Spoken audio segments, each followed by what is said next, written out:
Hello, today I'm going to answer one of the frequently asked questions. What is the difference between a classic AK-47 and Kalashnikov AK103? First of all, a little bit of history.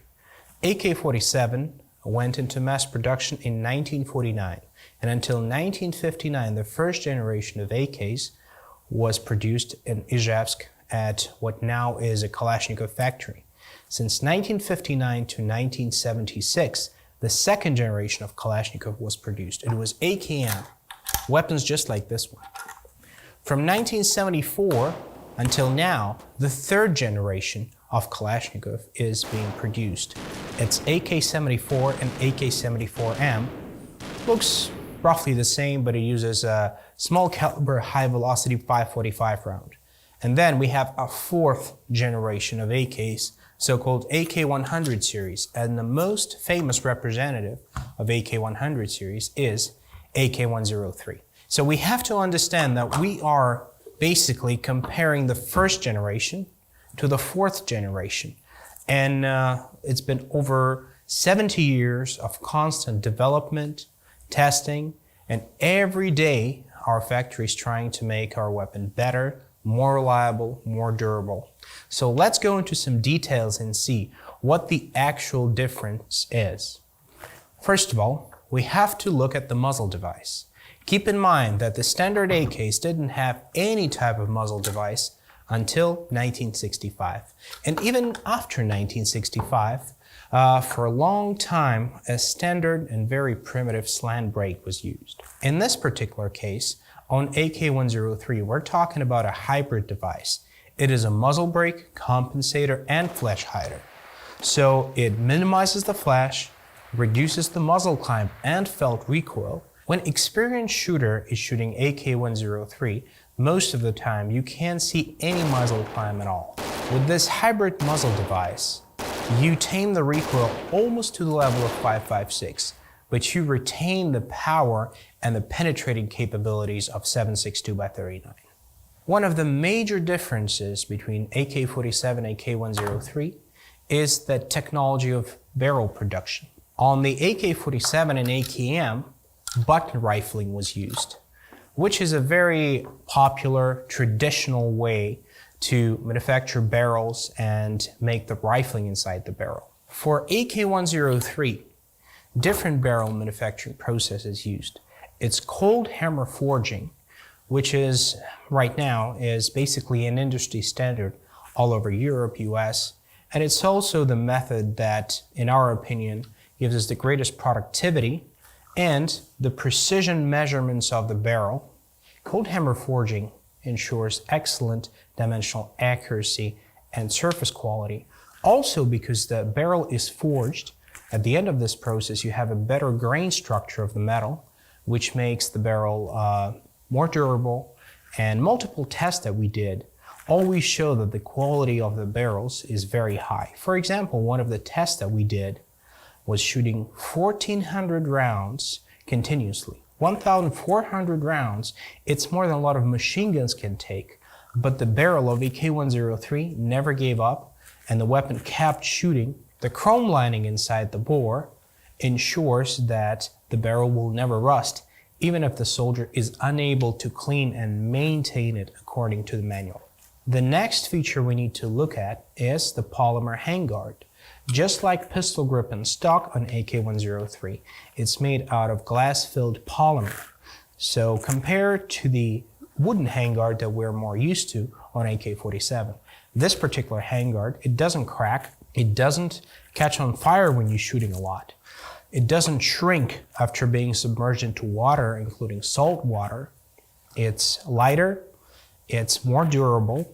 Another feature of this new handguard is a special heat shield that makes sure that the shooter is not going to burn his hand when he has to shoot in full auto a lot. Also, if you want to mount accessories on your handguard, we can provide a version of the handguard with one Picatinny roll on the right side and one on the bottom, so you can mount flashlights, bipods, additional grips, and lasers. The next big change is a polymer magazine.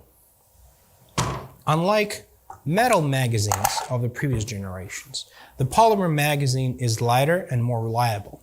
On a metal magazine, you can get almost invisible dent that would actually stop the follower and create a stoppage. On the polymer magazine, you can't really crack it, you can't really make a small indentation inside. So apart from being lighter and more reliable, it also doesn't heat very much on the sun, because in warmer climates, particularly in the Middle East and Africa, the metal magazines often get so hot you can't even grab them. That doesn't really happen with polymer magazine. We have to keep in mind that AK103 is compatible with previous generation of the magazines. So if you already have metal AK magazines, you can easily use them with AK103 without any problems. Another factor that we have to think about is the finish of the weapon. Old AK-47s were mostly blued, which is a nice looking finish, but it's not very durable. With AK103, we're using a modern finish that has been tested in every possible environment. We create an entire process to make sure that this finish will be just as durable as this weapon is, and the weapon wouldn't get rusty in a humid environment, in the sea, in the jungle, in the desert. Another small but important feature we need to look at is a side rail. Most AK-47s and AKMs didn't have any kind of rail for the optics, but every AK-103 comes with a side rail.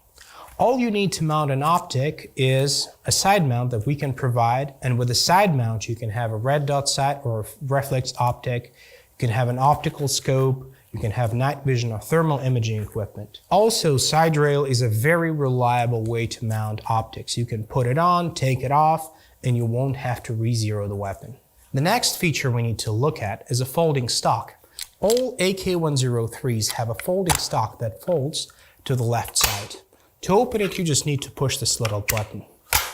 So it retains the same shape of the stock that people are used to, but when you're transporting a weapon, if it's in a vehicle, if it's in a tank or armored personal carrier, maybe infantry fighting vehicle or a speedboat, you can always fold it to the left side, making the weapon more compact. But even with a folded stock, the weapon remains fully functional.